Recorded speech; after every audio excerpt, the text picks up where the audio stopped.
Assalamualaikum warahmatullahi wabarakatuh. Alhamdulillah, Allahumma salli wa sallim ala sayyidina Muhammadin bil lisani jami'ati fi hadratil wasi'ah. Salatan tamuddu biha jismi min jismihi wa qalbi min qalbihi wa ruhi min ruhihi wa sirri min sirrihi wa ilmi min ilmihi wa amali min amalihi wa khuluqi min khuluqihi wa wijhati min wijhatihi wa niyyati min niyyatihi wa qasdi min qasdihi wa ta'udu barakatuha alayya wa ala awladi wa ala ashabi wa ala ahli asri ya nur ya nur ya nur ya nur ija'alni nurum bihaqqin nur. Alhamdulillah, di siang hari ini Allah Subhanahu wa taala masih memberikan kesehatan dan kekuatan, juga kesempatan sehingga saya bisa beraktivitas sekaligus bisa menyapa para sahabat-sahabatku dimanapun kalian berada. Apa kabar kalian semua di sana? Tentunya harapan saya kalian dalam keadaan sehat walafiat, dan semoga Allah Subhanahu wa taala segala hajat-hajatnya Allah kabulkan. Dan semoga yang saat ini ada yang sakit semoga cepat sembuh dari segala penyakitnya, dan juga semoga Allah Subhanahu wa taala putra-putri kalian semua Allah jadikan anak yang soleh dan yang solihah, berguna bagi nusa bangsa, negara, dan agama. Amin ya rabbal alamin. Sahabatku dimanapun kalian berada, kali ini saya ingin mengajak kalian untuk menontonnya, untuk menonton ini cerita fakta dari seorang jurnalis. Assalamualaikum warahmatullahi wabarakatuh. Bismillahirrahmanirrahim. Allahumma sholli ala sayyidina Muhammad wa ala ali sayyidina Muhammad. Kembali berjumpa dengan saya, Denny Setiawan. Profesi saya adalah jurnalis atau reporter. Saat ini saya akan melanjutkan cerita ketika saya berjumpa dengan Syekhona, ulama besar asal Martapura, Kalimantan Selatan, Syekh Muhammad Zainuddin Abdul Ghani, atau yang lebih dikenal dengan sebutan Guru Sekumpul atau Abah Guru Sekumpul. Ketika saya bertemu beliau sebelum wafat di tahun 2005, banyak hal yang mengesankan ketika saya berjumpa pada saat itu. Sebagaimana saya ceritakan pada episode sebelumnya, bahwa salah satu yang sangat berkesan saat saya berjumpa dengan Abah Guru Sekumpul adalah beliau memberikan pelajaran nasihat yang sangat bermakna. Salah satunya mengenai adab seorang anak kepada orang tua, dan yang kedua adalah tentang bagaimana beliau memperlakukan tamu atau memuliakan tamu. Saat ini saya akan kembali menceritakan hal yang serupa, namun setidaknya ada hal-hal baru yang mungkin perlu diketahui oleh pemirsa. Antara lain adalah pada saat itu ketika saya bertemu dengan Abah Guru Sekumpul, beliau menceritakan bahwa ya beginilah keadaan Abah saat mengalami sakit. Saat beliau melakukan cuci darah, sekujur tubuh beliau penuh dengan bentolan-bentolan atau bekas suntikan-suntikan pada saat melakukan cuci darah. Dan beliau pada saat itu tidak pernah menunjukkan sikap seakan-akan bahwa beliau dalam keadaan menderita, tetapi sebaliknya beliau malah bersyukur mengalami hal itu yang memang beliau tanggung sebagai seorang ulama, harus melewati ujian-ujian yang berat. Dan pada saat itu juga beliau menceritakan tentang manakala beliau melayani jamaah yang ingin melakukan musafaah atau berbaiat dengan beliau. Hal lain yang saya tidak ceritakan di episode sebelumnya antara lain adalah salah satu perilaku atau perbuatan beliau saat melakukan atau saat memuliakan tamu. Saya ini hanya orang biasa, saya hanya seorang reporter, wartawan yang biasa menuliskan berita. Ketika saya bertamu ke beliau, beliau menyuguhi makanan Dan yang sangat menarik adalah ketika saya selesai makan, pada saat itu karena saya seorang perokok, saya ingin sekali pada saat itu merokok, tapi saya tidak berani melakukan. Tetapi meskipun ingin hanya ada di dalam hati, rupanya itu didengar beliau. Jadi setelah makan beliau langsung mengambilkan satu rokok, ya saya sebut salah satu rokok begitu saja, tidak menyebutkan merek. Beliau mengambilkan satu rokok, terus beliau mengeluarkan satu batang dan menyodorkan kepada saya. Ini nak, ambil satu batang.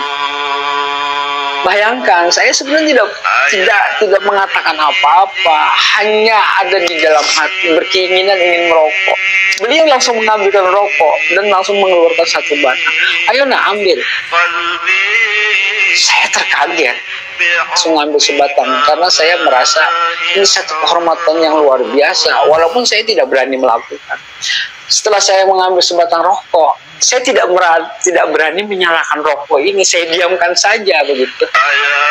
Tetapi apa yang dilakukan Abah Guru pada saat itu? Karena beliau posisinya duduk di atas ranjang, kemudian saya duduk di lantai yang beralaskan karpet tebal. Beliau duduk di atas karena beliau dalam keadaan sakit, jadi beliau tidak bisa berpindah posisi pada saat itu. Pada saat beliau sakit, terus menyodorkan rokok ke saya, terus kemudian beliau mengambil korek api, lalu beliau menyalakan korek api itu untuk meminta saya menyalakan rokok. Bisa Anda bayangkan bagaimana perasaan saya pada saat itu? Saya tidak berani sebenarnya menghisap rokok ini, apalagi menyalakan gitu. Tapi karena beliau melakukan itu, saya agak sedikit gemetar menyalakan rokok itu. Tapi saya bersyukur bahwa rokok itu tidak menyala. Baru saya isap satu hisap, terus padam. Karena saya berpikir beliau sedang sakit, saya tidak pantas untuk menyalakan rokok. Tapi beliau untuk menghormati tamu, beliau tidak berpikir dengan keadaan beliau, malah menyodorkan rokok kepada saya, menyalakan. Masya Allah, itulah salah satu adab Abah Guru Sekumpul yang mungkin banyak orang tidak tahu. Nah, terus hal lain yang harus saya ceritakan kepada pemirsa, pada saat saya berbincang-bincang dengan beliau tidak pernah satu kata pun keluar kecuali kalimat memuji Allah dan memuji Rasulullah. Di sela-sela kita berbincang, beliau selalu menyebutkan. Karena waktu itu di dalam rumah beliau, tapi di samping kamar beliau itu rupanya ada pohon, lalu terdengar suara daun.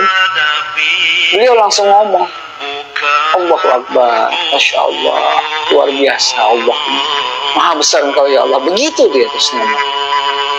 Terus dia juga ngomong tentang bagaimana kecintaan kepada Rasulullah. Ya Rasulullah, begitu terus. Jadi lisan beliau itu tidak pernah lepas untuk mengingat Allah dan Rasul. Bisa Anda bayangkan bagaimana orang seperti beliau yang selalu mengingatnya bagaimana dengan kita, ya kan? Nah, terus kemudian ketika beliau menyebut nama Allah, menyebut nama Rasul, ada hal lain yang juga menurut saya sangat langka untuk diceritakan, tetapi pemirsa harus tahu, setidaknya harus mendengar. Beliau juga bercerita sebagai seorang ulama besar, beliau sering dihina, sering dikatakan macam-macam. Pada saat itu ya mungkin orang-orang hanya memiliki handphone, bukan Android, jadi handphone jadul. Pada posisi beliau sakit, pada posisi beliau mendapatkan ujian-ujian dari Allah, banyak sekali orang-orang yang menelpon, menghubungi atau meng-SMS. Kalau sekarang kan pakai WhatsApp ya, kalau dulu meng-SMS, mengirim pesan, yang isi pesannya itu hanya menghina beliau dengan ucapan macam-macam. Dan mungkin hari ini saya harus sampaikan, persoalan banyak orang yang menghina beliau itu bukan hanya sekarang. Dari dulu banyak sering yang menghina beliau. Bahkan ada yang menyebutkan beliau dengan kalimat, guru apa ini? Guru apa ini? Gitu. Tapi apa jawaban beliau? Hanya Allah yang tahu, Nang, biarkan aja. Itu aja jawaban beliau. Jadi sekarang saya melihat dengan perkembangannya media sosial, media digital, mohon maaf, saya tidak menyebutkan siapapun. Saat ini banyak sekali bertebaran konten-konten yang mendiskreditkan beliau, menghina beliau, menyebut beliau macam-macam. Saya sebagai salah seorang pecinta atau orang yang mengagumi beliau, saya hanya bertanya kepada mereka-mereka yang sering membuat konten menghina beliau. Sejak beliau dulu sampai sekarang, beliau tidak pernah menghina orang lain, beliau tidak pernah menjelekan orang lain, beliau juga tidak pernah berprasangka buruk dengan orang lain. Dan saya pertanyakan, kenapa sekarang ini banyak orang yang menghina beliau, menyebut beliau macam-macam, apalagi pada saat haul tadi, dengan banyaknya jumlah jamaah yang datang mencapai 4,1 juta orang. Terus ada yang bilang bahwa kedatangan jamaah ini ada apa, untuk apa? Loh, kenapa itu harus diserahkan kepada Abah Guru Sekumpul? Yang menggerakkan hati semua orang, jamaah, itu hanya Allah. Dan beliau yang meminta untuk datang, Allah yang mendatangkan mereka. Lalu kenapa orang-orang menilai bahwa seolah-olah beliau yang salah? Yang jadi saya tanyakan itu, salah beliau apa kepada orang-orang yang menghina beliau? Apa salah beliau sehingga mohon maaf, kalian menghina beliau? Apa salah beliau? Beliau tidak salah apa-apa. Bahkan saat ini beliau sudah di alam kubur. Beliau tidak pernah menilai orang lain. Kenapa kalian menilai beliau dengan kalimat-kalimat yang buruk, penghinaan-penghinaan yang buruk? Ini sudah keluar dari apa yang diajarkan oleh Rasulullah SAW. Tetapi terus terang, saya secara pribadi sebenarnya tidak heran kalau banyak orang yang masih menghina beliau, terus menyebut beliau macam-macam. Karena di zaman Rasulullah sendiri, Rasulullah pun sering mendapatkan penghinaan-penghinaan. Bahkan tidak hanya dari kaum Quraisy, bahkan orang terdekat beliau pun sering menghina dan tidak percaya. Seperti Abu Jahal, Abu Lahab, itu paman-paman beliau sendiri yang menghina saat beliau sholat, terus ditaruh kotoran unta dan lain sebagainya. Jadi saya tidak heran kalau seandainya Guru Sekumpul sekarang banyak yang menghina, memfitnah dan lain sebagainya. Karena Rasulullah sendiri pun mengalami hal yang sama. Tetapi itulah ujian yang diberikan Allah untuk memperkuat keimanan beliau sendiri dan keimanan para muhibbin maupun umat Rasulullah SAW. Jadi dalam kesempatan ini saya harus menyampaikan dengan para YouTuber atau para pembuat konten, berpikirlah dan bercerminlah kepada diri sendiri. Tidak perlu menilai orang lain, tapi bercerminlah dan nilailah diri kita sendiri dulu. Apakah kita sudah baik? Sehingga kita, meskipun kita sudah baik, apakah kita pantas untuk menilai orang lain lebih buruk daripada diri kita? Karena semua itu tergantung penilaian dari Allah Subhanahu wa Ta'ala. Jadi saya berharap siapapun yang menonton video saya ini agar tidak terus-menerus untuk menghina atau mendiskreditkan Abah Guru Sekumpul. Karena beliau sendiri tidak pernah menghina orang lain, karena beliau selalu menyerahkan semua itu kepada Allah. Apa yang kita ucapkan, apa yang kita lakukan, itu akan kita pertanggungjawabkan di hadapan Allah. Terima kasih kepada pemirsa. Assalamualaikum warahmatullahi wabarakatuh. Waalaikumsalam warahmatullahi wabarakatuh. Masya Allah, tabarakallah. Semoga apa yang diceritakan oleh beliau memberikan suatu manfaat buat kita semua.